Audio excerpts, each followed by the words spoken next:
ফ্যাসিবাদের বিষাক্ত দাগ এবং কামড় আমরা যেটা দেখেছি, সেই কামড়ের মধ্যেও যারা প্রতিরোধ করেছেন, প্রতিবাদ করেছেন, তাদের মধ্যে এখানে যারা বসে আছেন তারা অনেকেই ভূমিকায় অনস্বীকার্য।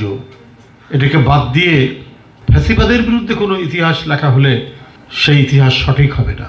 খোকন ভাই, ব্যারিস্টার খোকন ভাইয়ের কথা বলছি, সেই মানে মাদ্রাসা কোর্টে জজ সাহেবের সাথে আমরা তার লড়াই দেখেছি। জজ সাহেব পুলিশকে বলছে যে ওনাকে এখনই অ্যারেস্ট করুন।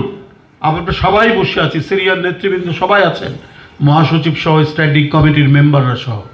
উনি যখন তীব্রভাবে আর্গুমেন্ট করতে করতে জজ সাহেবকে অ্যাকুজ করতে, কারণ তো এগুলো জজ যা ছিল শেখ হাসিনারা বলে সব শেখ হাসিনার চাকর বাকর ছিল, এ ব্যাপারে তো কোনো দ্বিধা নেই, কোনো প্রশ্ন নেই।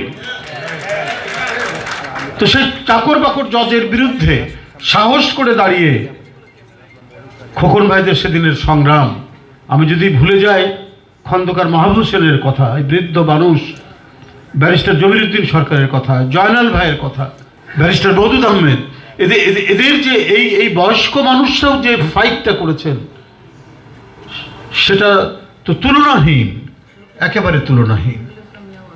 আজকে অনেকে ক্রেডিট দিচ্ছেন যে হ্যাঁ ঠিক আছে, ছাত্ররা বেরিয়ে এসছে, আন্দোলন এটা একটা সফলতার জায়গায় এসছে, কিন্তু তার আগে শেখ হাসিনা তার ফ্যাসিবাদী শাসন কণ্টকমুক্ত করতে, এটাকে একেবারে মসৃণ করার জন্য কাউকে বাদ দেয়নি।